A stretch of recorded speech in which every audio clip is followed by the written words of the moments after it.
ఈ సినిమా మేము చేయడానికి కొన్ని కారణాలు ఉన్నాయి. అంటే ఎక్కడ కూడా ఇది కొంచెం ట్రికీ కంటెంట్ చేస్తే డబ్బులు వస్తాయి గానీ అని కానీ లేకపోతే పేరు వస్తుందని కానీ అలా చేసిన సినిమా కాదు. అండ్ దీన్ని ఏ కారణం చేత మేము చేసాం ఆ సినిమా రిలీజ్ చేసిన తర్వాత అర్థమవుతుంది. అండ్ అది అర్థం చేసుకుని ముందు నుంచి సపోర్ట్ చేస్తున్న మీడియా మిత్రులందరికీ థ్యాంక్స్. అండ్ అలాగే అభిషేక్ గారు and thank you so much for making this film. Naveen, welcome. Naveen is a very good filmmaker and welcome to the club. First film తీసాడు ఇప్పుడే, so he has a long way to go. And ముఖ్యంగా నేను first ఈ cinema sign చేసినప్పుడు కొంతమంది నన్ను అడిగిన ప్రశ్న ఈ సినిమా ఎందుకు చేస్తున్నారు అని. అండ్ మీరు ఊహలు గుసగుసలు ఆడేలాంటి సినిమా చేశారు, జో అచ్యుతానంద లాంటి సినిమా చేశారు, మరి దానికి కంప్లీట్ భిన్నంగా ఉన్న ఈ సినిమా ఎందుకు చేస్తున్నారని అడిగారు. అండ్ నాకు మోస్ట్ ఫ్యాసినేటింగ్ కాన్సెప్ట్, నేను సినిమా ఇండస్ట్రీలోకి రావడం కారణం జనం అండి. నాకు జనాల్ని స్టడీ చేయడం కానీ, నాకు యాక్చువల్లీ ఇంజనీరింగ్ అయిపోయిన తర్వాత నేను సోషల్ సైకాలజీలో కూడా నా మాస్టర్స్ మొదలుపెట్టాను, మధ్యలో ఆపేశాను. డాన్ ఏరియలీ అనే హార్వర్డ్ ప్రొఫెసర్ ఉన్నారు. అండ్ ఆయన థీసిస్ వై పీపుల్ చీట్, జనాలు ఎందుకు అబద్ధం ఆడతారు, జనాలు ఎందుకు ఇంకొకరిని మోసం చేస్తారు అనే దాని మీద ఆయన థీసిస్ చేస్తుంటే అందులో నేను పార్టిసిపేట్ చేశాను.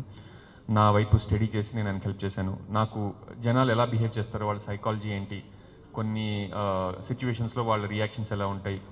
I love humans, I love people.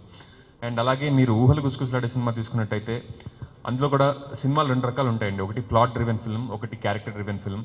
Plot driven film అంటే ప్రపంచానికి ఏదో అవుతోంది, ఒకటి వెళ్ళి కాపాడాలి, లేకపోతే ఈలోగా ఆ గ్రహం మీదకి ఇంకో గ్రహం నుంచి కొంతమంది వచ్చి ఇదంతా ప్లాట్ డ్రివెన్ ఫిల్మ్. సంబడి ఎవరికో లాటరీ తగిలింది, తర్వాత యాక్సిడెంట్ అయింది, కొన్ని సన్నివేశాల వల్ల సినిమాలు కథలు రాస్తారు. ఇంకొకటి క్యారెక్టర్ డ్రివెన్ ఫిల్మ్స్, అంటే ఈ మనిషి ఎలాంటి వాడు, ఆ మనిషి ఎలాంటి వాడు.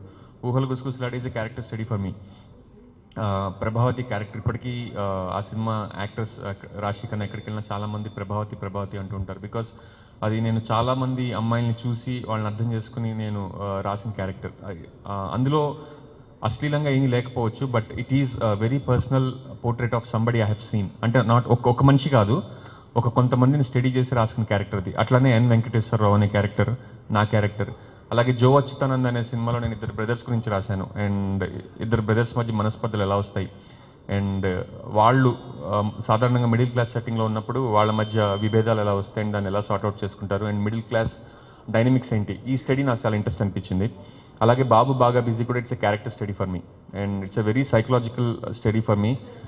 అంతేగాని అందులో ట్రికీ కంటెంట్ ఉంది, దాన్ని ఎందుకు చేశాడు అంటున్నారు, దానికి నా ఆన్సర్ ఇది. It's a very very interesting character.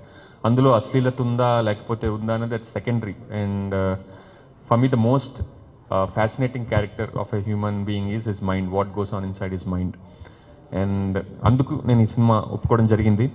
And ఈ సినిమా ఒప్పుకున్నప్పటి నుంచి నాకు ఒక భయం అయితే ఉండేది. దీన్ని నేనైతే ఇలా అనుకుంటున్నాను, కానీ డైరెక్టర్ ప్రొడ్యూసర్ దీన్ని ఎలా చూస్తారు, అండ్ వాళ్ళకి ఈ సినిమా మీద వేరే ఎక్స్పెక్టేషన్స్ ఏమైనా ఉన్నాయా అని నేను అనుకున్నాను. కానీ నాకు మెల్లిమెల్లిగా నమ్మకం కుదిరింది. ఎందుకంటే ఈ సినిమాలో నవీన్ కానీ అండ్ ప్రొడ్యూసర్ గారు కానీ ఎక్కడ కూడా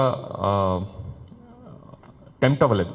అంటే దీన్ని ఏదైనా చేస్తే క్యాష్ చేసుకోవచ్చు, ఈ సినిమాని వేరేలాగా ఏమైనా చేసుకుంటే ఎక్కువ డబ్బులు వస్తాయని టెంప్టేషన్కి గురవ్వలేదు. And thank you so much.